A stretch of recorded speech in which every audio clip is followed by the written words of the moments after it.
تمہاری منزل یہ نہیں ہے کہ ڈگری مل جائے اور جاب مل جائے، یہ بہت چھوٹے درجے کی چیز ہے۔ میری، تمہارے وی سی صاحب کی، تم بچیوں کی، بچوں کی ایک ہی منزل ہے کہ یا اللہ تو راضی ہو جا۔ اللہ تجھے مرنے سے پہلے پہلے حاصل کرنا ہے، ڈھونڈنا ہے، پا لینا ہے، راضی کر کے مرنا ہے۔ لیتک تحلو والایام مریرۃ ولیتک ترضی والانام غضاب ولیت الذی بینی وبینک عامر وبینی وبین العالمین خراب ولیت الشراب من ودادک صافیا وشربی من ماء المعین السراب فاذا صح منک الود فالکل حین وکل الذی فوق التراب التراب۔ اللہ کو پاتے ہوئے جو سودا کرنا پڑے کر جاؤ۔ عبداللہ بن حذیفہ کو رومیوں نے پکڑ لیا، صحابی ہیں، ان کو آگ میں ڈالنے لگے تو وہ رو پڑے، تو لوگوں نے رومی بادشاہ سے کہا کہ یہ رو پڑا ہے، ڈر گیا ہے، ان کا لے آؤ، میرے پاس لے آؤ۔ ان کو واپس لائے تو رومن بادشاہ نے پوچھا کیوں روئے ہو، موت سے ڈر گئے ہو؟ کہنے لگے موت تو ہمارے لیے سب سے بڑا تحفہ ہوتا ہے، میں اپنی بے بسی پہ رویا ہوں۔ کہ کیا بے بسی ہے؟ کہ بے بسی یہ ہے کہ ایک جان ہے آگ میں گرتے ہی جل کے راکھ ہو جائے گی، کاش میرے جسم پر جتنے بال ہیں اتنی میری پاس جانیں ہوتی اور میں ایک ایک جان کو اللہ کے نام پہ قربان کرتا۔ آج مرنے کا مزہ نہیں آ رہا، اس پہ رویا ہوں۔ تو بادشاہ اتنا حیران ہوا، اس نے کہا تو میرا ماتھا چوم دے اور میں تمہیں آزاد کرتا ہوں۔ تو اس کا ماتھا چوما، انہوں نے چھوڑ دیا۔ 2000 سال پیچھے چلے جائیں، فرعون دنیا کا واحد انسان ہے جس نے کہا انا ربکم الاعلی، میں سب سے بڑا رب ہوں، اور اپنے آپ کے رب ہونے کا دعویٰ انسانوں میں صرف فرعون کا ہے۔ اس کی باندی مسلمان ہو گئی، موسیٰ علیہ السلام کا کلمہ پڑھ لیا، ایمان چھپتا نہیں، وہ پتہ چل گیا۔ فرعون نے اس کو پکڑوایا، اس کی 2 بچیاں، ایک دودھ پیتی ایک ساتھ چلتی، اور اس نے اپنے دربار میں کڑاہ میں تیل ڈلوایا، نیچے آگ لگوائی، تیل ابلنے لگا۔ جب وہ پوری طاقت سے ابلنے لگا تو اس نے فرعون نے اس عورت سے، اس باندی سے کہا یہ آگ تیرے سامنے ہے، جلتا ہوا تیل، موسیٰ کے رب کو مانے گی تو پہلے تیری بچیوں کو جلاؤں گا پھر تجھے جلاؤں گا، اور اگر مجھے رب مانے گی تو تیرے گھر کو سونے چاندی سے بنا دوں گا، تیرے گھر کو سونے چاندی سے بھر دوں گا۔ اللہ کا پا لینا یہ میری آپ سب کی معراج ہے، اور اللہ کو کھو دینا میرے آپ سب کے لیے ہلاکت اور تباہی ہے۔ سنو اس نے کیا کہا۔ اللہ نے اپنی محبت کو ماں سے تشبیہ دی ہے، باپ سے نہیں دی، اور چھوٹا بچہ زیادہ ممتا کو لیتا ہے۔ وہ کہنے لگی فرعون یہ تو میری 2 ہیں، میری 100 ہوتی تو اللہ کے نام پہ آج میں قربان کر دیتی۔ فَاقْضِ مَا أَنْتَ قَاضٍ، کر جو تجھے کرنا ہے۔ تو پاگل ہو گیا، غصے میں کہنے لگا اس کی بڑی بیٹی کو ڈال دو۔ تو انہوں نے اس کو یوں ٹانگوں سے پکڑا اور وہ چیختی چلاتی ہوئی تھی۔ ماں کا ایک بول اس کی جان بچا سکتا تھا، اور پھر گھر جا کے توبہ کر لیتی، وہ کہتی یا اللہ مجھے معاف کر دے، میں نے کلمہ کفر کہا۔ اس کو ٹانگوں سے پکڑا ہوا ہے، اس کے ہاتھ نیچے جھول رہے ہیں، اور وہ اماں بھی کہہ رہی کہ مجھے بچا لو۔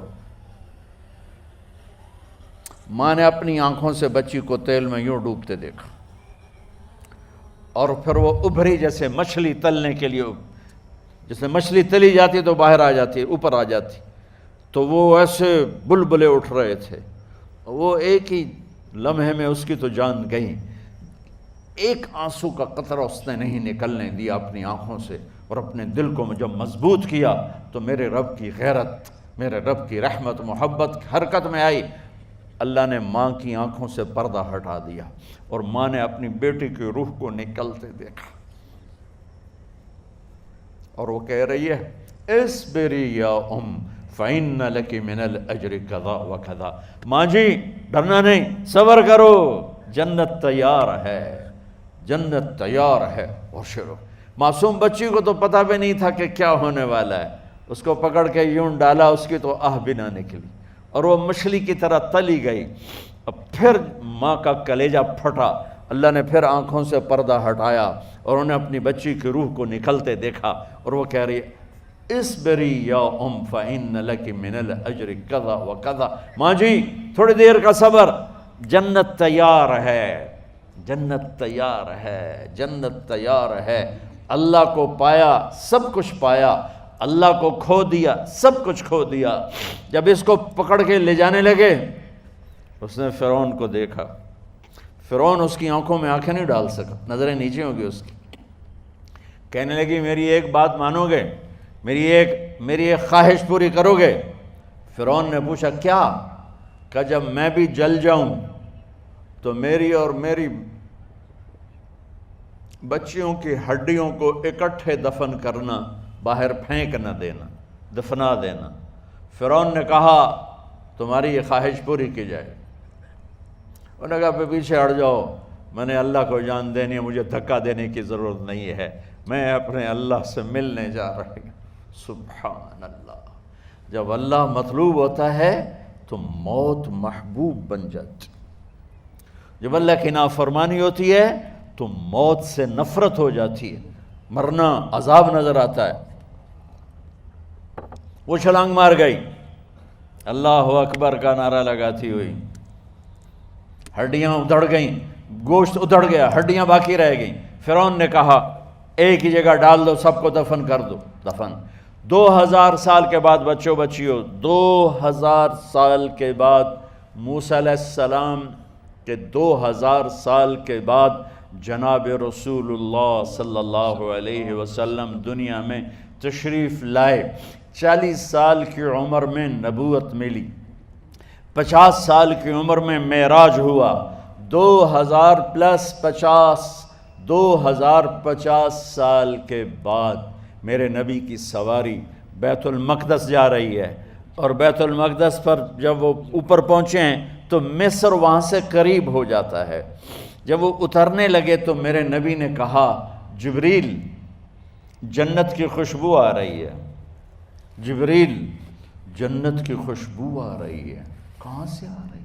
ابھی تو جنت اوپر ہے، ابھی تو اوپر جانا ہے، تو یہ زمین سے جنت کی خوشبو کیا آ رہی ہے؟ تو جبریل نے عرض کی یا رسول اللہ، فرعون کی ایک باندی تھی جو اللہ سے سودا کر گئی جان کا اور اپنی بچیوں کا، اس کی بچیوں کی ہڈیوں کو جہاں دفن کیا گیا ہے، یہ خوشبو جس دن انہیں دفن کیا تھا اس دن سے لے کر آج تک یہ خوشبو آ رہی ہے، اور یہ قیامت تک آتی رہے گی۔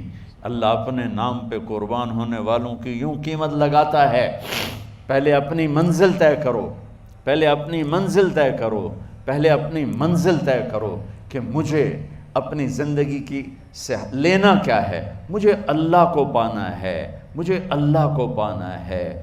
میں نے اللہ کی قسم، اگر اللہ راضی ہے تو پھر موت سے بڑھ کر کوئی تحفہ نہیں، اس سے بڑھ کر کوئی خوبصورت پیغام نہیں، اور اگر اللہ ناراض ہے تو موت سے خوفناک کوئی پیغام نہیں۔ عمر بن عبدالعزیز 3 بر اعظم پر حکومت کی، عمر بن عبدالعزیز، بنو امیہ، مروان 9 مہینے حکومت کی، اس کا بیٹا عبد الملک بن مروان 21 برس حکومت کی، اس کا بیٹا ولید 10 سال حکومت کی، اس کا بیٹا سلیمان 2.5 سال حکومت کی۔ اسی تخت پر بیٹھے عمر بن عبدالعزیز۔ پہلے چاروں نے اللہ کے شریعت کو قربان کیا حکومت کے لیے۔ عمر بن عبدالعزیز نے اپنے آپ کو قربان کیا اللہ کے لیے، حکومت کو پاؤں کے تلے رکھا اور اللہ کی رضا کو سامنے رکھا۔ ان کو زہر دیا گیا۔ جب ان کی موت کا وقت قریب آیا تو انہوں نے رجا بن حیوہ کو بلایا۔ سننے والی بات ہے بچوں، ان سے فرمانے لگے سنو، میں نے 3 بادشاہوں کو قبر میں اتارا۔ اب بچیاں تو قبرستان جاتی نہیں، ہم تو اپنے ہاتھوں سے قبر میں اتارتے ہیں اور اوپر مٹی ڈالتے ہیں اور اوپر اینٹیں ڈالتے ہیں اور پھر منو مٹی میں دبا کے واپس آتے ہیں۔ یہ منظر آپ بچیوں کے تو دیکھنے کا بھی نہیں ہے۔ وہ کہنے لگے میں نے 3 بادشاہوں کو مٹی میں ڈالا، لیکن ان کے کفن کی گرہ کو جب کھول کے دیکھا تو ان کے چہرے قبلے سے ہٹ چکے تھے اور رنگ ان کے کالے پڑ چکے تھے۔ ولید بن عبد الملک، سلیمان بن عبد الملک، عبد الملک بن مروان، عبد الملک باپ ولید بیٹا، سلیمان بیٹا، یہ تینوں کا ان کے چہرے کالے ہو گئے تھے اور ان کا قبلے سے منہ پھر گیا تھا۔ اب میں مرنے لگا ہوں، مجھے پہلے ضرور چیک کرنا کہ میرا اللہ میرے ساتھ کیا کرتا ہے۔ پہلے تینوں کی ظلم کی حکومت تھی، ان کے چہرے قبلے سے کیوں ہٹ گئے؟ آپ کو عجب بات بتاؤں، ولید بن عبد الملک روزانہ تہجد میں کھڑے ہو کے 10 سپارے پڑھتا تھا، 10 سپاروں کی تلاوت تہجد میں کرتا تھا کھڑے ہو کے، اور قبلے سے چہرہ ہٹ گیا۔ سلیمان بن عبد الملک تہجد گزار، چہرہ قبلے سے ہٹ گیا، ظلم کیا، ظلم کیا، ظلم کیا، خون کو پانی بنا دیا، حکومت پر شریعت کو قربان کیا، رشتے ناتوں کو قربان کیا۔ اللہ نے قبلے سے چہرے، نمازیں منہ پہ مار دی، روزے منہ پہ مار دیے، حج زکاتیں منہ پہ مار دی، تہجد ان کے منہ پہ مار دی، اور ان کے چہروں کو قبلے سے ہٹا دیا اور رنگ کالے کر دیے۔ عمر بن عبدالعزیز نے اسی سلطنت کو عدل سے بھر دیا، اسی سلطنت کو عدل سے بھر دیا۔ کیسی سلطنت کی؟ جب گورنر تھے تو 60 اونٹوں پہ سامان چلتا تھا، جب امیر المومنین بنے تو بچے کہنے لگے ماں سے، بچے بچیاں 12 تھے، ماں سے کہنے لگے کہ عید کا موقع آ رہا ہے، ابا سے کہو ہمیں نئے کپڑے تو لے کر دیں۔ ان کی ماں کا نام ہے فاطمہ، بچوں کی ماں کا نام فاطمہ بنت عبد الملک۔ یہ دنیاوی سٹیٹس میں سب سے بڑی خاتون گزری ہے، آج تک اس کے لیول کی کوئی عورت نہیں آئی۔ دادا بادشاہ، باپ بادشاہ، 4 بھائی بادشاہ، 6 خامند بادشاہ، 7 نسبتوں سے یہ عورت شہزادی رہی ہے۔ حضرت عمر گھر آئے، بیگم نے کہا بچے کپڑے مانگ رہے ہیں۔ حضرت عمر کہنے لگے میرے پاس تو پیسے نہیں ہیں، تنخواہ میں تو مشکل سے روٹی پوری ہوتی ہے، کہاں سے لے کر دوں؟ تو تھوڑی دیر خاموش رہیں بیگم، پھر کہنے لگی آپ ایسا کریں اگلے مہینے کی سیلری ایڈوانس لے لیں، اس سے میں کپڑے لے لیتی ہوں اور روٹی کا خرچہ میں مزدوری کر کے گھر بیٹھے مزدوری کر کے چلا لوں گی، آپ 1 مہینے کی تنخواہ ایڈوانس لے لیں۔ حضرت عمر بن عبدالعزیز واحد خلیفہ ہیں جن کے دور میں 3 بر اعظم میں زکوٰۃ لینے والا باقی نہیں بچا تھا۔ یہاں لاہور بھی ان کی حکومت کے نیچے تھا، جنوبی اسپین فرانس ان کی حکومت کے نیچے تھا، کاشغر تک ان کی حکومت کے نیچے تھا، استنبول کے دروازوں تک ان کی حکومت تھی۔ 3 بر اعظم میں ایک آدمی زکوٰۃ لینے والا نہ بچا، اور اپنا حال یہ ہے کہ بیگم سے کہہ رہے ہیں پیسے کوئی نہیں، کپڑے کہاں سے لے کر دوں؟ اور بیگم طریقہ بتا رہی ہے کہ آپ اگلے مہینے کی تنخواہ ایڈوانس لے لیں، اس سے میں کپڑے لے لوں گی، اور چولہے کا خرچہ، روٹی کا خرچہ میں گھر بیٹھ کے مزدوری کر کے کما لوں گی۔ تو حضرت عمر کہنے لگے ہاں یہ ٹھیک ہے۔ باہر آئے وزیر خزانہ مزاحم، انہیں بلایا کہ بھائی ہمیں اگلے مہینے کی تنخواہ ایڈوانس چاہیے، یہ تنخواہ والے لوگ بیٹھے ہوئے ہیں تنخواہیں لیتے ہیں۔ اس نے کاغذ قلم آگے رکھ دیا، کہا حضرت یہاں لکھ کے دے دیں آپ 1 مہینہ زندہ رہیں گے میں تنخواہ دے دیتا ہوں، اب مجھے لکھ کے دے دیں آپ 1 ماہ زندہ رہیں گے میں آپ کو تنخواہ دے دیتا ہوں۔ چپ کر کے اٹھے، ایک لفظ نہیں بولے، گھر گئے۔ حضرت اپنی بیگم فاطمہ سے کہا بیگم بچوں سے کہہ دو کہ باپ کے پاس کپڑے لے کر دینے کی سکت نہیں ہے، اور خزانے ایسے بھرے پڑے تھے کہ زکوٰۃ لینے والا کوئی نہیں تھا۔ عید کی نماز ہوئی، نماز کے بعد جب ساری فیملی ملنے آئی اور بچے بھی ملنے آئے تو ان کو دیکھ کر ان کی آنکھوں میں آنسو آ گئے۔ کہنے لگے بچوں آج تمہیں دکھ تو ہوگا اپنے باپ پر کہ ایک جوڑا کپڑا بھی لے کر نہ دیا عید کا۔ تو ان کے ایک بیٹے نے کہا ابا جان آج ہم بڑے خوش ہیں، ہمارا سر اونچا ہے کہ ہمارے باپ نے مسلمانوں کے مال پہ ڈاکہ نہیں ڈالا، ہمیں قربانی کا بکرا بنایا، لیکن مسلمانوں کے مال میں خیانت نہیں کی۔ یہ ان کا طرز حکومت تھا، اس طرح انہوں نے حکومت کی۔ گھر میں تشریف لائے تو بیٹیوں سے بات کی تو انہوں نے منہ پہ ایسے دوپٹہ رکھا ہوا، منہ پہ دوپٹہ رکھ کے بات کریں تو فرمانے لگے کپڑا تو ہٹاؤ، دوپٹہ کیوں رکھا ہوا ہے؟ تو گھر کی خادمہ زور زور سے رونے لگی، کہنے لگی امیر المومنین آج آپ کی بیٹیوں نے کچا پیاز توڑ کے روٹی کھائی ہے تو وہ اس کی بو ہے منہ میں، آپ کو بو سے نفرت ہے اس لیے منہ پہ کپڑا رکھ لیا ہے۔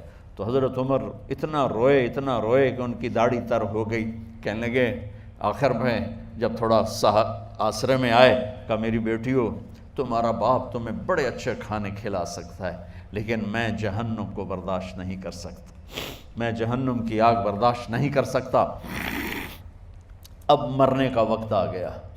جب وہ گورنر تھے تو 60 اونٹوں پہ ان کا سامان چلتا تھا، اور جب وہ امیر المومنین بنے تو عیادت کے لیے لوگ آ رہے تھے، تو سالے عیادت کے لیے آئے، فاطمہ کے بھائی، کپڑے دیکھے امیر المومنین کے تو بہن کو ایک طرف کر کے فرمایا، بڑے نیک سرداروں میں سے تھے یہ مسلمہ بن عبد الملک، کہنے لگے امیر المومنین کے کپڑے تبدیل کروا دو، لوگ پوچھنے آ رہے ہیں تو میلے کپڑے اچھا نہیں لگتا۔ کہا جی بھائی کرواتی ہوں۔ اگلے دن جب وہ حال پوچھنے آئے تو پھر وہی کپڑے تھے، تو انہوں نے ان کو الگ جا کر کہا بہن میں نے تمہیں کہا تھا کپڑے بدلوا دیتی، کیوں نہیں بدلوائے؟ تو وہ رونے لگیں، کہنے لگی کہاں سے بدلواؤں، جوڑا ہی ایک کہاں سے بدلواؤں؟ اور حکومت کتنی تھی؟ 3 بر اعظم کی، 3 بر اعظم کی حکومت۔ ہمارا تو پٹواری امان کا نہیں ہے، اور وہ 3 بر اعظم کی سلطنت لے کر ایک جوڑے میں اللہ سے ملنے جا رہا ہے۔ جب ان کا انتقال ہوا، سلیمان بن عبد الملک کی ڈیڈ باڈی جب قبر کے قریب لائے اتارنے کے لیے تو ایسے ایسے ہلنے لگا، اس کا پورا جسم ہلنے لگا، تو اس کے بیٹوں نے کہا کہ ہمارے ابا زندہ ہیں۔ تو حضرت عمر نے فرمایا بیٹو زندہ نہیں ہیں، عذاب قبر جلدی شروع ہو گیا ہے، عجل اللہ بالعقوبہ، قبر کی پکڑ پہلے شروع ہو گئی ہے، چھپاؤ اپنے باپ کو جلدی۔ جب عمر بن عبدالعزیز کی ڈیڈ باڈی قبر کے قریب کی گئی اور ان کا بھائی اتارو، بھائی وہ باتیں شروع ہو جاتی ہیں، رومال ڈالو، چادر پکڑو، ادھر سے پکڑو، تو ایک دم ایسے ایک پرچہ ہوا میں اڑتا ہوا سب نے دیکھا، وہ آتے آتے آتے آتے آتے آتے یوں آ کے حضرت عمر کے سینے پر گر گیا۔ سب دیکھ رہے ہیں، جب پرچے کو اٹھا کے دیکھا گیا تو اس پہ ایک سطر پہ لکھا تھا بسم اللہ الرحمن الرحیم، اور دوسری سطر پہ لکھا تھا براءۃ من اللہ لعمر بن عبد العزیز من النار، یہ عمر کے لیے جہنم کی آگ سے نجات کا پروانہ ہے۔ 3 بر اعظم کی سلطنت لے کر وہ جنت کا پروانہ لے کر دنیا سے گئے۔ جب ان کو قبر میں اتارا گیا تو انہوں نے رجا بن حیوہ سے فرمایا تھا 3 بادشاہوں کے چہرے دیکھے قبلے سے پھر گئے، رنگ کالے پڑ گئے، مجھے تم نے دیکھنا ہے کہ کیا ہوتا ہے؟ تو رجا فرماتے ہیں جب میں قبر میں اترا اور ان کے کفن کی گرہ کو کھول کے دیکھا تو چہرہ قبلے کی طرف فکس تھا، اور مجھے یوں لگا جیسے 14ویں رات کا چاند قبر میں اتر آیا ہو۔ میرے عزیزو، طلبہ و طالبات، اللہ کو اپنی منزل بناؤ، اللہ کو اپنی منزل بناؤ، اللہ کو اپنی منزل